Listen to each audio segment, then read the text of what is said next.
Hello everyone, welcome to this small challenge. I will be making curry using some chicken. This is a whole breasted one.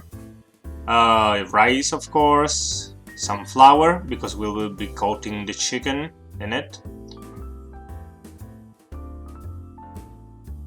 Technically you would love or prefer to use homemade sauce. I actually am in lockdown still, so I will have to do with this. 2 whole onions, a Spanish onion and a red onion.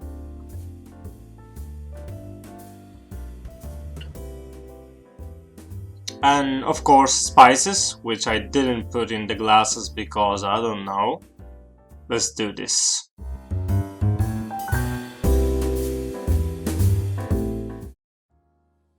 So, for starters, after washing our hands in our onions, we are going to clean and sharp a little bit our knife using the back of another one. Yep. Now I'm not here to explain how to clean and cut an onion, so I'm gonna speed it up. Red onions are quite good in this recipe, they give it quite of the bite. We will be searing these in oil, so in olive oil actually. So it's very important that they are clean and there is no peel left, because these actually have 3 layers, so it will be fun to clean them. Of course, chop it up in small pieces. We want them cooking fast, but at the same time we don't want them burning. So yeah, small, but remember, within measure.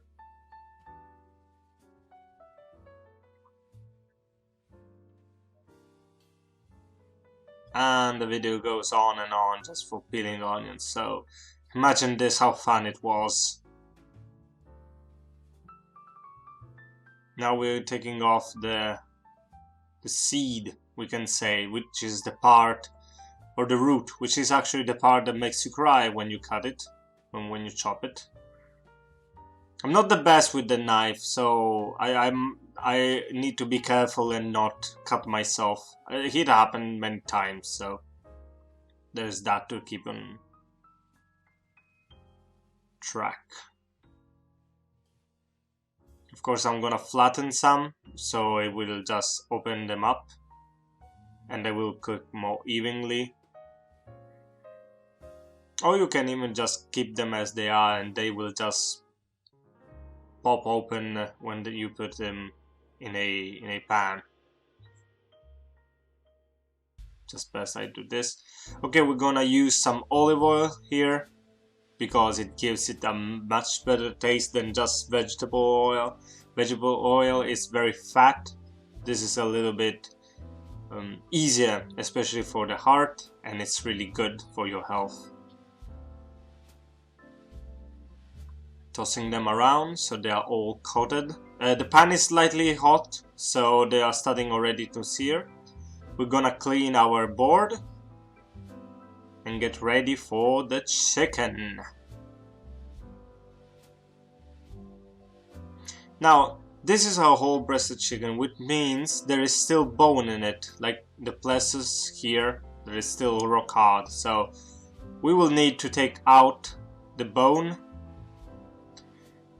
You can't take it out with your hands, it's completely stuck there. So the best way is just to cut along.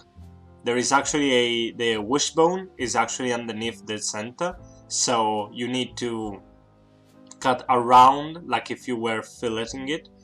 So small cuts and slowly go pulling it away. Cut the fat, trim the nerves. Same on the other side. Remember to keep a sharp knife, otherwise you're gonna either ruin your chicken or ruin your hand, because it happened once that I almost cut myself. This is not the best knife, but I didn't have much more.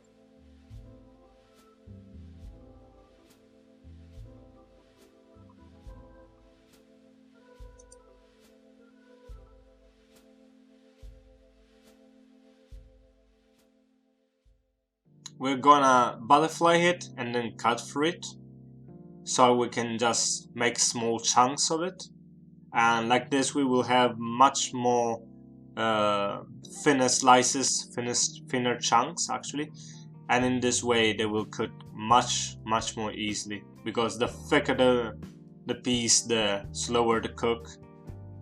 We want a quicker cook with a small piece, because we are gonna garnish it in a bowl style, so they will need to be small pieces. I'm gonna speed up through this because it's the same thing, but I just want to show it. Took me a while to record it, so I will just show it like this in speed up. I actually cleaned the bone too, but I didn't want to show that because it was really hard and it wasn't worth it. It's just too much time spent for the bone.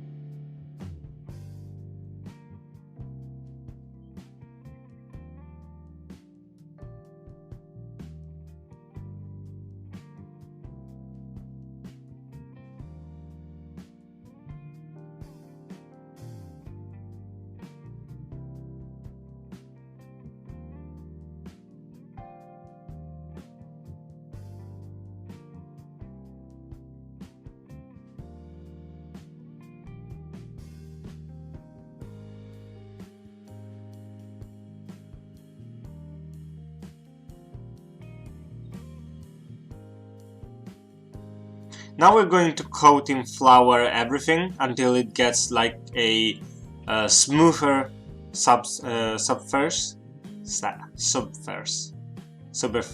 Well, fuck it.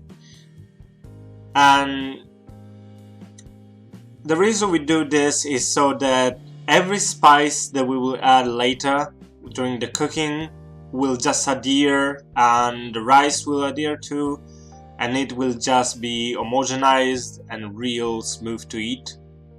Plus it gives it a good texture.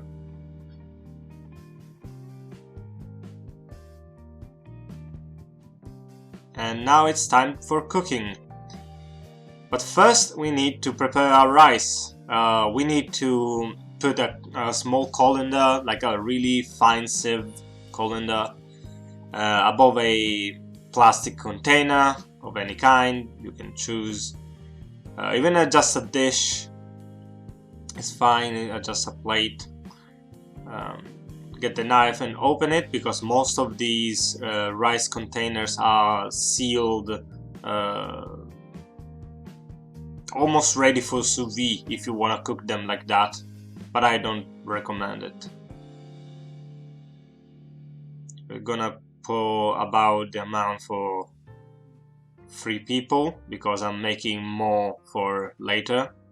This is an excellent recipe, especially when you don't want to cook the next day or the day before, like at night.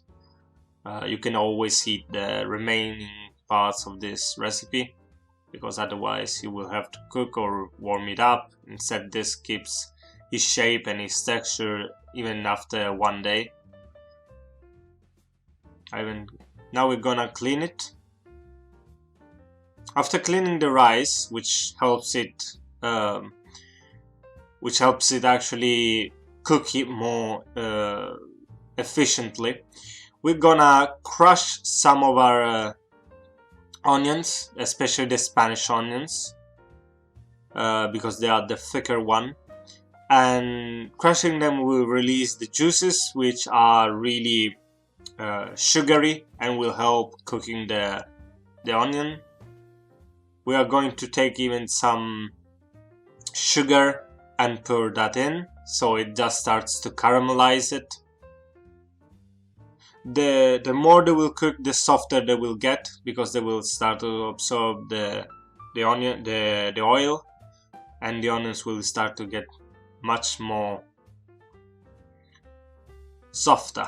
We're gonna add some salt to the water for the rice and salt to the... It's actually a little small.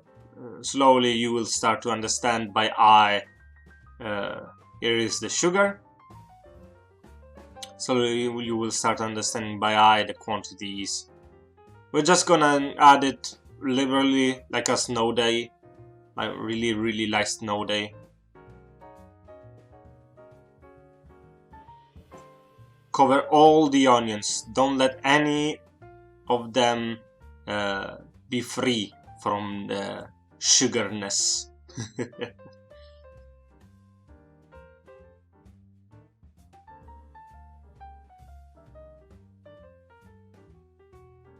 We're gonna stir it for, I would say, around a minute or even more, so that it keeps cooking evenly. Otherwise they're just gonna start burning. I fixed my tripod because it was not actually in the right way.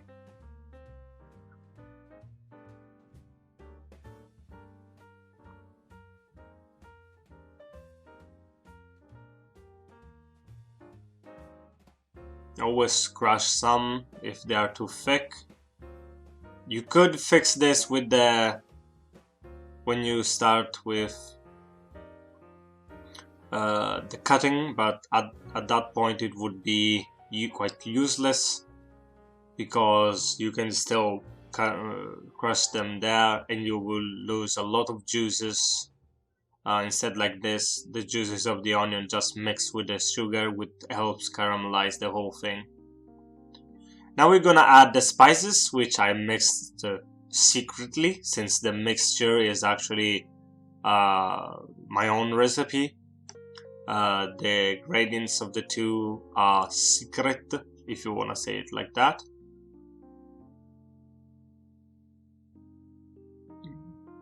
The spices are the basic chicken spice for curry, which are turmeric, curcuma, paprika, and a little bit of black pepper. Nothing too fancy, but it's the amount of them that you give that actually helps with the cooking and giving it taste. Especially with the turmeric, which is the yellow one. It gives the classic yellow color to the onions, and then when we will add the chicken, it will give it to the chicken. Let's check for the water. It's not boiling. Let's keep stirring then. So now that we have a higher temperature and we are halfway there, we can shake down our chicken and start breaking it, because it would have started to adhere to itself. So we will need to break some of it and just start cooking it in the oil. In the meantime, actually the water is boiling. It's okay, we need less water, so we're gonna make it evaporate. Ignore the huge amount of onion that just fell from the pan.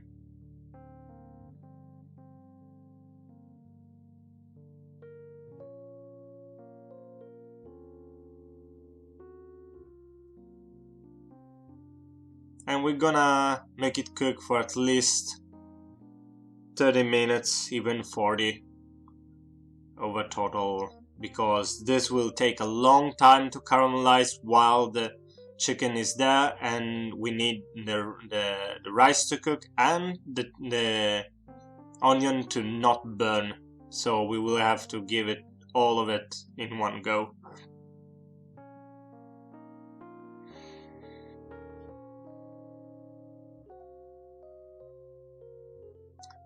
We're gonna add the rice now, because the water's been boiling for at least a minute, so there is less water and it will give it a much more tacky rice, so it will just start to adhere to itself, and that's the consistency we want for it.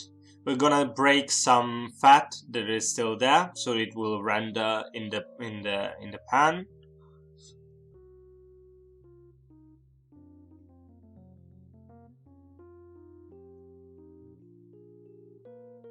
We're gonna cover it so the steam will just fall back into the thing, and now we're gonna add the secret ingredient, which is a quarter of a rum. In particular, this is Captain Morgan, a cheap version, which is good for cooking. One for Mama.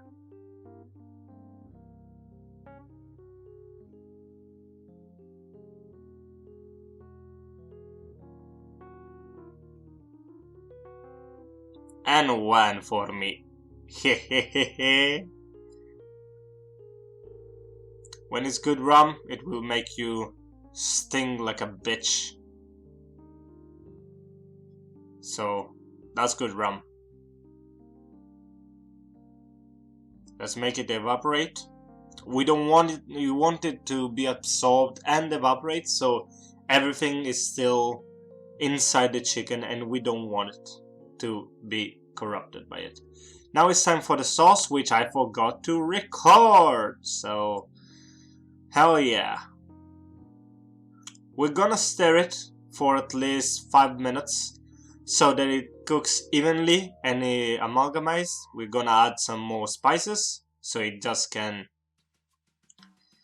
even the rice can have the right taste. And now we're gonna plate. We're gonna need a flat plate and a cup or a bowl. We are going to scoop everything inside, and after some tricky work, turn it on and slowly but carefully, this is hard,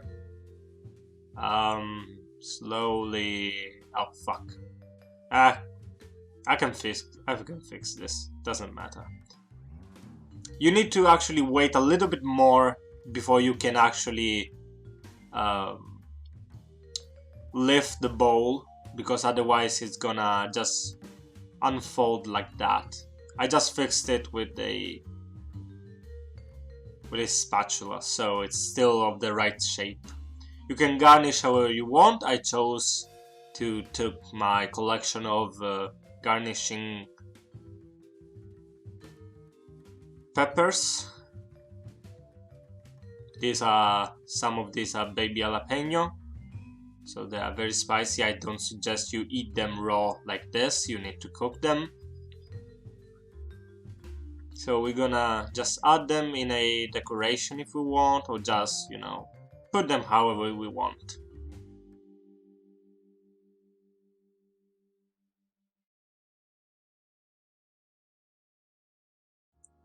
Clean up any messes and we're done.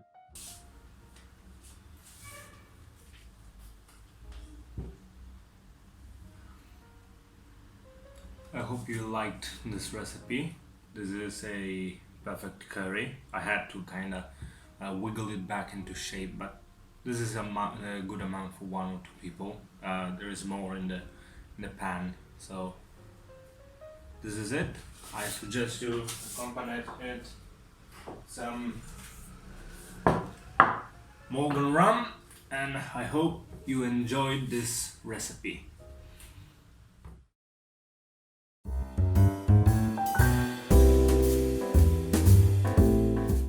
Hello, my name's Paulina, and I'm gonna make omurice in this challenge. So, what is omurice? It's one of Japanese traditional dishes, which is, strangely enough, a westernized dish for the Japanese. They didn't make it.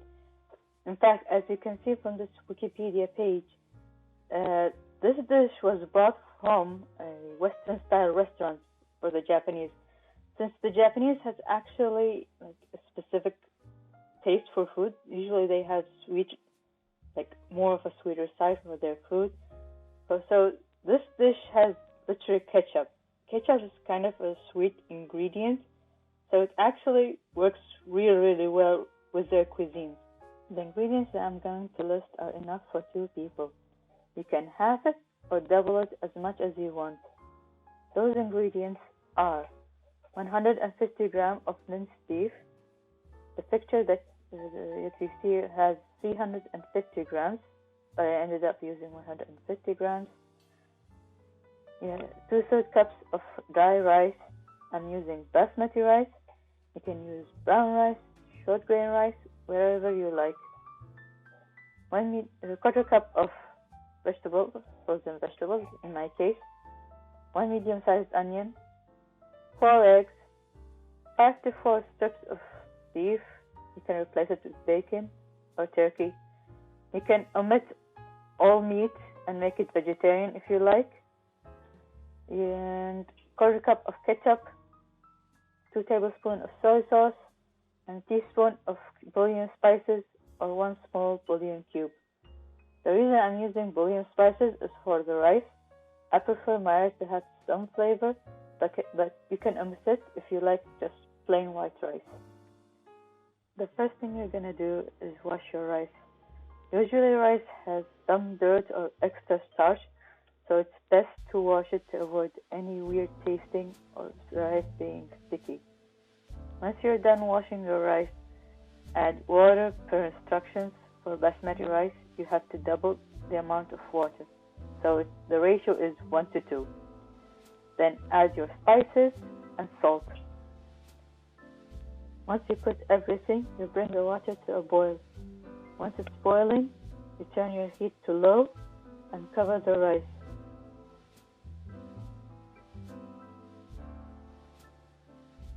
Then you're gonna chop your vegetables and your beef strips.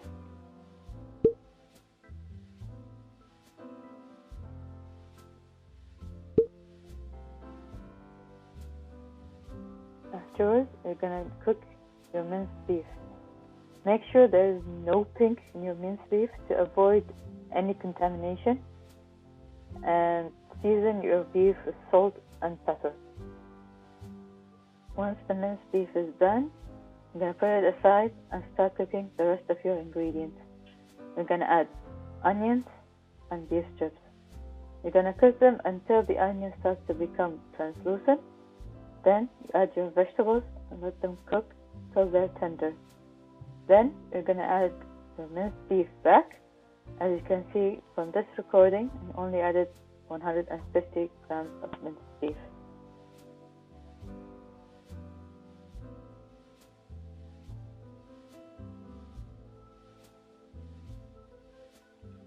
Once you added everything, you check on the rice and see if it's done.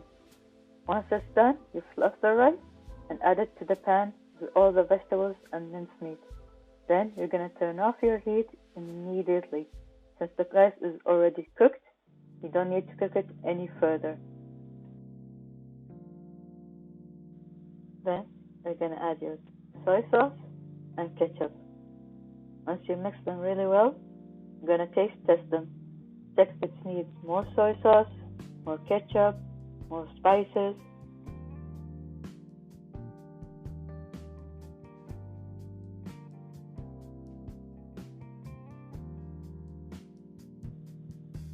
Once you're done taste testing, you're going to cover it and keep it to the side. Now we're going to make the omelette. You're going to crack your eggs, add salt and pepper. If you like, you can add a splash of milk. I didn't. Once you're done mixing, you're going to cook it on the stove like you usually do with any omelette. Once the omelette is done and cooked, you can put it on top of the rice.